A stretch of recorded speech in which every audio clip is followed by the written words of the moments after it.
समस्त भक्तजनों का इस पुण्यात महायज्ञ में हार्दिक स्वागत एवं अभिनंदन करती है।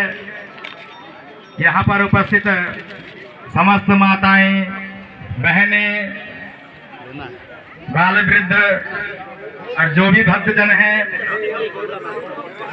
30 वर्षों के समय अंतराल के पश्चात ये पुण्यात महायज्ञ इस पावन भूमि पर होने जा रहा है। सबसे बड़े बधाई के पात्र इस नौजुला क्षेत्र की सम्रांत जनता, ध्यानिया और जो भक्तजन हैं, हमारे ब्राह्मण देवता जो ब्रह्म गुरु जी हैं, ब्राह्मण देवता हैं, तो सभी का इस महायज्ञ को सफल बनाने में बहुत बड़ा योगदान है। और जो भगवती के विशेष सेवक भगवती के एरवाले हैं और जो यहाँ पे कार्य करता है, सबका आपसी समन्वय एवं समर्पण देख करके मन को अतीव प्रसन्नता महसूस हो रही है। तो हमारी 52 जुला ग्राम समिति 9 जुला आप 9 जुला ग्राम वासियों का हार्दिक अभिनंदन करती है। आपको थोड़ा सूक्ष्म परिचय दे दें कि भगवती चंडिका ऊखीमठ में प्राचीन समय पे नारी फलासी को छोड़ करके और बिरों देवल की चंडिका को छोड़ करके अन्य जितने भी चंडिका फर्श थे पुराने जमाने में सारे उषा मठ मंदिर में विराजमान होते थे पुण्यात के पश्चात। लेकिन कालांतर में क्या होने लग गया कि समय में उलटफेर हो गया। लोग अपनी अपनी चंडिकाओं को अव्यवस्था के कारण से माने अपने अपने स्थान पे ले गए। वर्तमान में उषा मठ में 8 चंडिकाओं का स्थान है। थोड़ा आप माफी चाहता हूँ कुंवर जी। अच्छा, एक आवश्यक सूचना, एक उषा मठ में धौलागिरी चंडिका, जो धौलागिरी चंडिका है उषा मठ की अधिष्ठात्री एवं भगवती का जो मायका है, सूर, कूड़ी, अदुली, डांगी, सिनघाटा, कोटी, डोभा, डडोली, किरोड़ा, मरोड़ा, स्वाड़ा, नौगांव, उतरसू, धंगवाल गांव, धरियांजी, बांध, जखोली, इस प्रकार से 22 ग्राम के अंतर्गत भगवती धौलागिरी जो चंडिका है उनका मायका है। ये उषा मठ की अधिष्ठात्री हैं और यही चंडिका यहाँ पे जो है जो उनके मुख्य मेती हैं, भगवती के पमार लोग हैं, कूड़ी गांव में स्थित हैं और वो जो है भगवती को लेकर के यहाँ पे आए हैं। और ये उषा मठ की महाशक्ति है और यही ऐसी चंडिका है जिसकी बुनियाद पुराने समय पे 12 वर्ष में उषा मठ में, 12 वर्ष में कूड़ी शूर में और 12 वर्ष में इसकी बुनियाद 3 स्थानों पे, अर्थात ये जो है जखोली, जो बान जखोली, बड़मा जखोली है, सिद्धसौर जखोली में पहले इसकी बुनियाद आयोजित की जाती थी। वर्तमान में अब धीरे धीरे परंपराएं विलुप्त हो गई हैं। हमारी जो नई पीढ़ी है तो परंपरा के प्रति धीरे धीरे अब तो ये माने कि अब उस प्रकार से जिस प्रकार से पुराने जो समय में लोगों का समर्पण था कि जो नई पीढ़ी है, इस प्रकार से नई पीढ़ी ये मान लीजिए आधुनिकता की मार से कहें, किसी भी हिसाब से कहें, या पाश्चात्य संस्कृति का प्रभाव रहा हो, ये कहना मुश्किल है।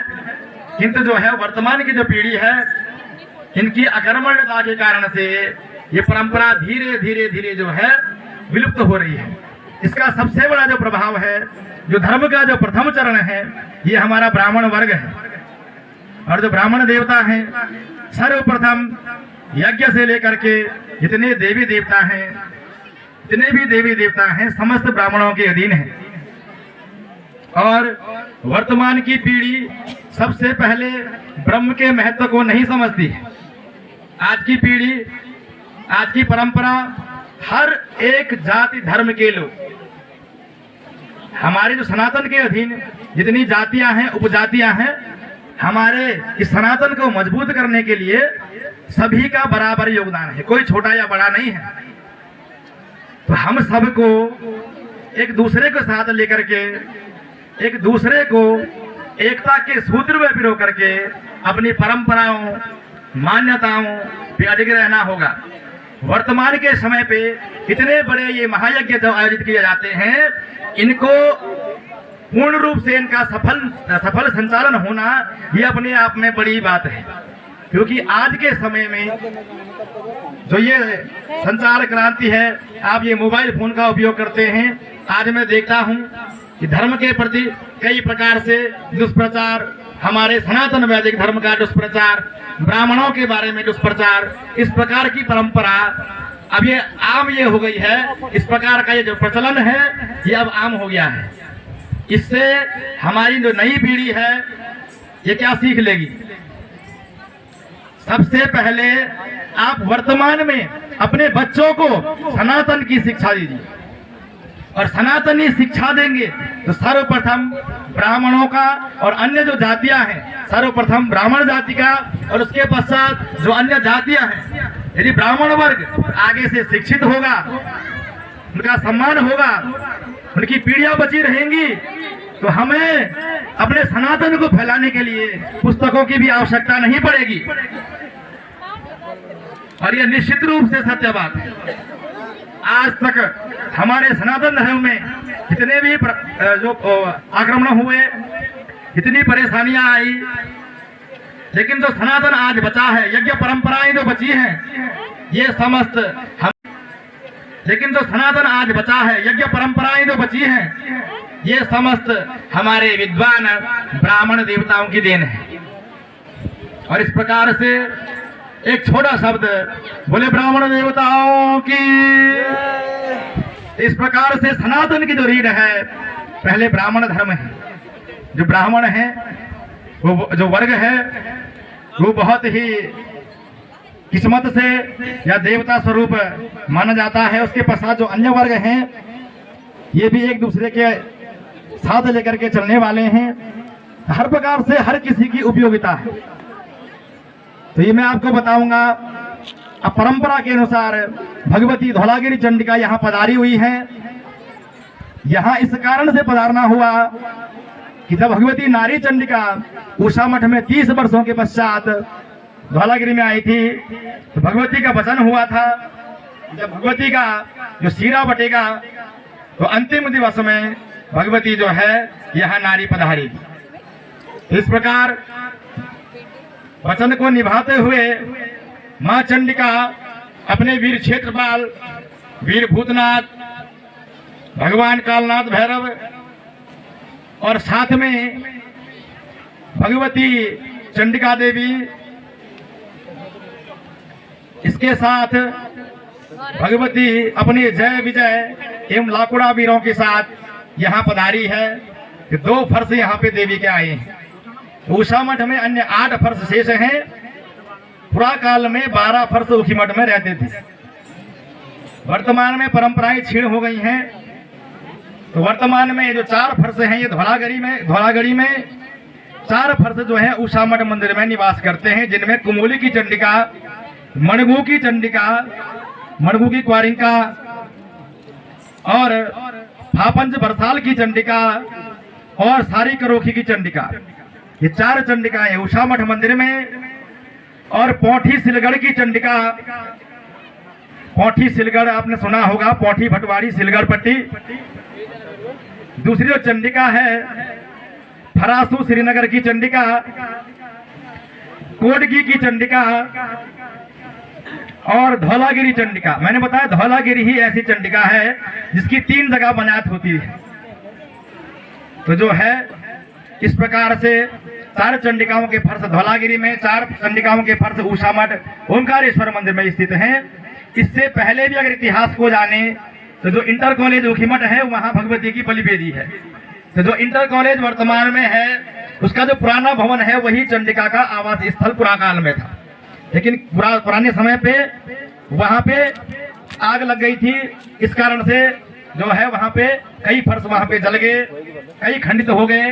इस प्रकार से जो बचे हुए थे तो वो आज भी परंपरा के अनुसार अभी 4 फर्श धौलागिरी में है, 4 फर्श ऊषा मठ मंदिर में है। आपको मैंने बताया कि जो अष्ट भैरवनाथ जी हैं केदारखंड क्षेत्राधिपति, तो केदारखंड जो क्षेत्राधिपति हैं, आपने देखा होगा कि भगवान अष्ट भैरवनाथ वो जब उनकी बुनियाद होगी तो वो बुनियाद के समय अपनी चल विग्रह उत्सव डोली पे, तो जिस प्रकार परंपरा चलती है 6 मास का भ्रमण, इस प्रकार से वो भ्रमण पे आएंगे।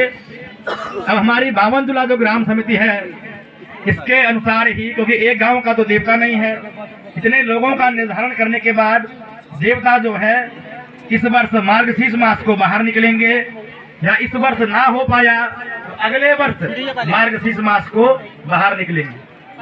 इस प्रकार से तब 9 जुला पट्टी का भ्रमण करेंगे, पूरे आपके तल्ला नागपुर क्षेत्र का और धनपुर पट्टी का भ्रमण करेंगे। वर्तमान में जो यहाँ पे देवता आए हैं ये माँ चंडिका और उनके वीर ही हैं, यहाँ पे अष्ट भैरवनाथ जी नहीं आए हैं वर्तमान। इस प्रकार की जो परंपरा है ये भगवती की महाशक्ति है। वैसे तो अगर मूलतः बताया जाए तो भगवती चंडिका अलग अलग कोई नहीं है, सब एक है, एक ही महाशक्ति, लेकिन शक्ति भेद के अनुसार, उसके स्वरूप, उसके स्थानों के अनुसार, मान्यताओं के अनुसार उसके जो है अलग अलग स्थान है, अलग अलग विशेषताएं हैं, भांति भांति की परंपराएं हैं। इस प्रकार से जो हमारी लोक भाषा में जो हमारी माताएं बहनें हैं इस प्रकार से अपने मायके आने के लिए जो है उत्सुक रहती हैं, भावुक होती हैं। इस प्रकार से इन्होंने हमारे समाज को एक इस प्रकार की रूपरेखा दे रखी है कि जो है 2 बहनों का मिलन, और एक प्रकार से अच्छा भी लगता है, जबकि शास्त्र में कहीं नहीं है कि भगवती चंडिका की कोई बहन है।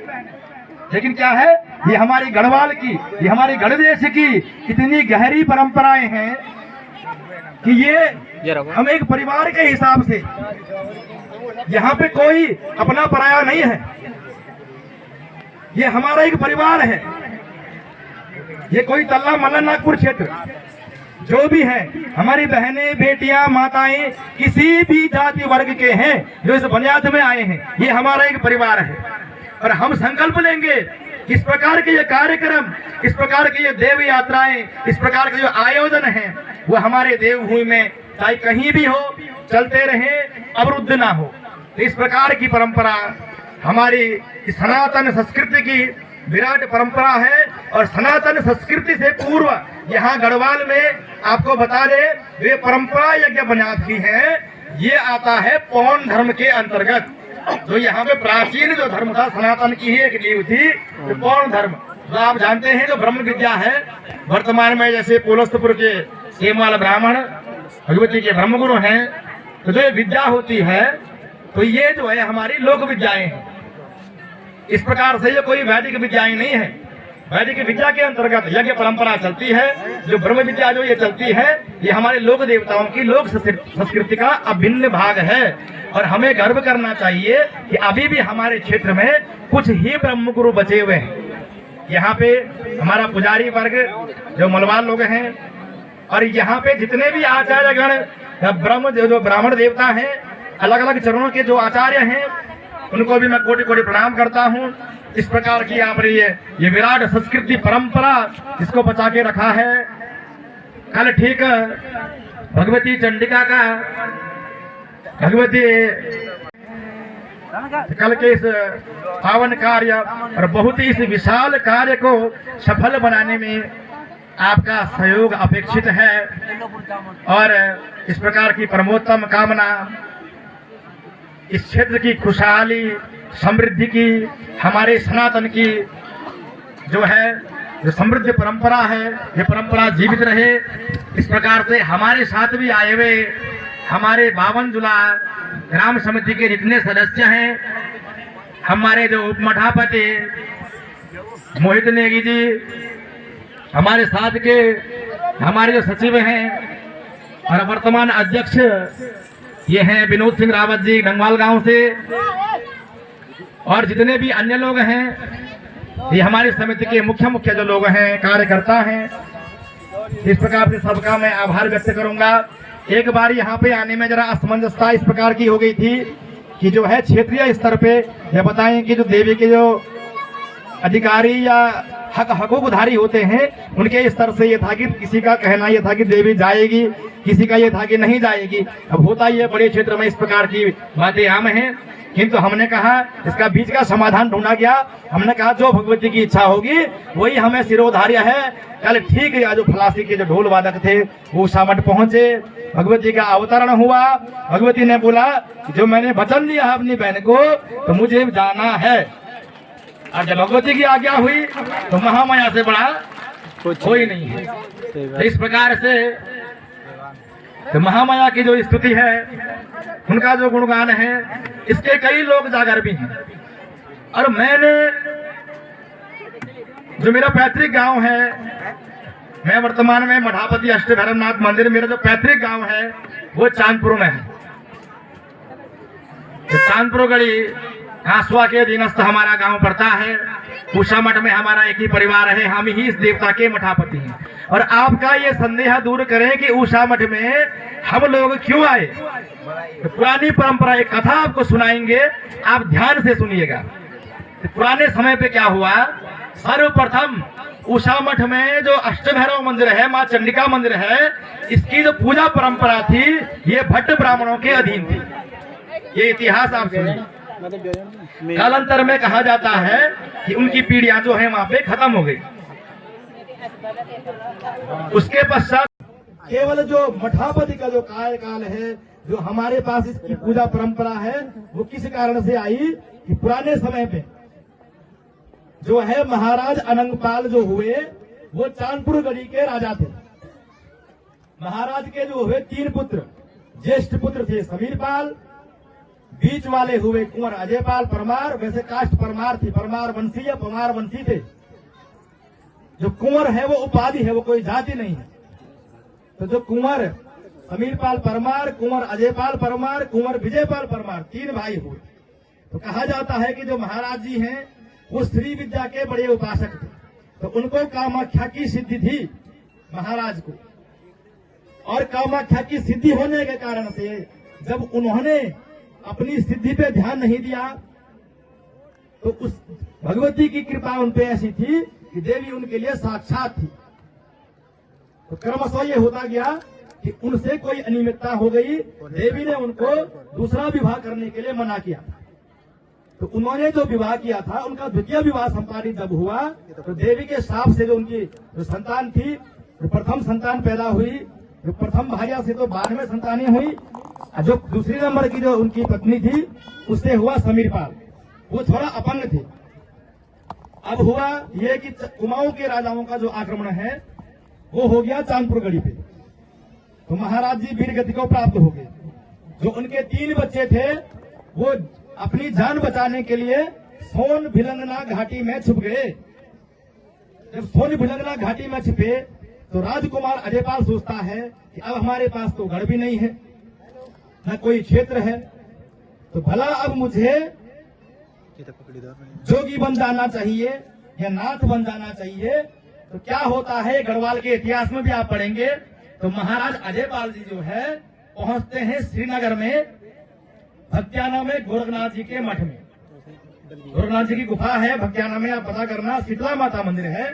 वहां पे जो गोरखनाथ जी हैं, गोरखनाथ जी के जो अनुयायी थे योगी सत्यनाथ, योगी सत्यनाथ जी जो होते हैं उनको बोलते हैं कि हे योगी आप मेरा मुंह मुड़ा दीजिए, मेरे कान फैला दीजिए, मुझे जोगी बना दीजिए।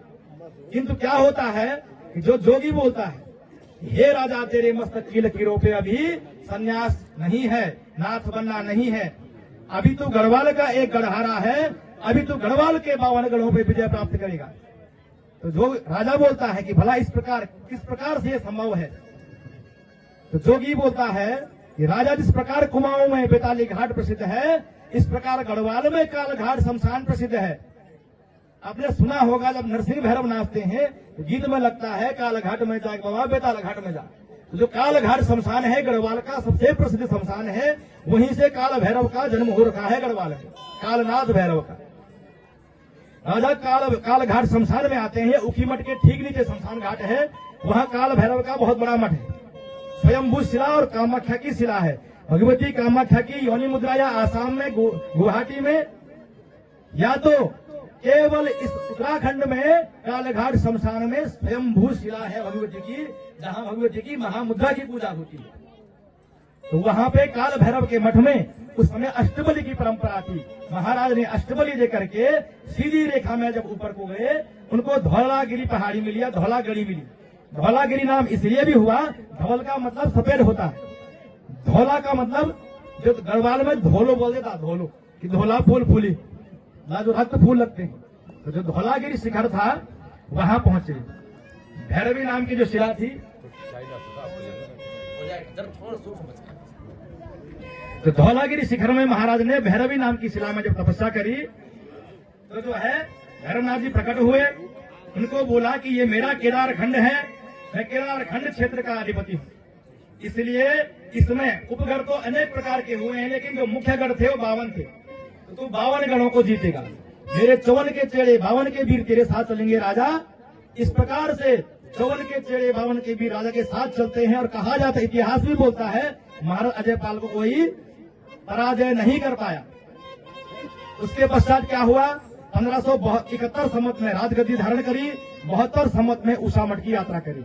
और आज भी मां चंडिका के पास जो भगवान विष्णु की मूर्ति है, वो धौलागिरी में, वो महाराज अजयपाल जी ने चढ़ा रखी है। उस पर आज भी नाम लिखा हुआ है, 1572 संवत। और ये हुआ, धर्मनाथ जी ने बोला आज के बाद मेरा यज्ञ, मेरे आचार्य, ये ब्राह्मण रहेंगे। पर हे राजा, यदि मैं तुझे ऐसे ही छोड़ देता हूं, जब तू बड़े पद को पाएगा तुझे अहंकार हो जाएगा, तू मेरी भक्ति भूल जाएगा, देव भक्ति। इसलिए तुझे श्राप है कि हे राजा, तुझे अपनी भूल का एहसास तब होगा, तो मेरे सानिध्य में तब रहेगा कि मुझे वचन दे कि जो है मेरे पीठ का जो पुजारी है वो तुम्हारे खानदान से या तुम्हारे रक्त से रहेगा। इस प्रकार का तुझे मुझे वचन देना पड़ेगा। तब राजा वचन देते हैं, लौटते हैं अपने चांदपुर में। बड़े भाई समीरपाल को आदि बद्री जुलगढ़ की रियासत सौंपने के पश्चात छोटे भाई कुंवर विजयपाल को बोलते हैं कि भाई आप जो है पंथ पूजने के लिए उषा मठ चाहिए। जब पंथ पूजने की बात आती है तो वो मना कर देता है, हमारे पास इतनी रानियां हैं, पटरानियां हैं, दासियां हैं, भला हम किसी देवता की घंटी क्यों बजाएंगे, भला हम किसी देवता को क्यों पूजेंगे, हम तो महाराज हैं, हम उस देवता के भी महाराज हैं। जब अहंकार जिस व्यक्ति के भीतर जन्म लेता है, निश्चित रूप से उस व्यक्ति का पतन निश्चित है। झुक के कोई छोटा बड़ा नहीं होता है, चाहे कोई राजा है, झुकना पड़ता है, गुरुओं की शरण लेनी पड़ती है। और जो है उसने अवज्ञा करी, तो 1 वर्ष बीत गया, 2 वर्ष बीत गए, तीसरे वर्ष में चांदपुरगढ़ी राजमहल पे समेण बंद लग गया। आप नहीं जानते, समेण बंद जो विद्वान व्यक्ति होंगे, समेण बंद, काली समेण, पीली समेण, रक्त समेण, गोरी समेण, ये होता है शमशानी जाप। ये लगता है काल भैरव का, कालनाथ भैरव का। इनके साथ में समेण बंद होते हैं, बिछुआ बंद, जिनको नाग बिछुआ बोलते हैं, ये बिछुआ बंद लग जाते हैं। तो चांदपुर में देवी राजराजेश्वरी की शक्ति पंडित हो गई, दक्षिण काली की शक्ति पंडित हो गई, गुरु कैलापीर की शक्ति, जो कैलापीर थे वहां पे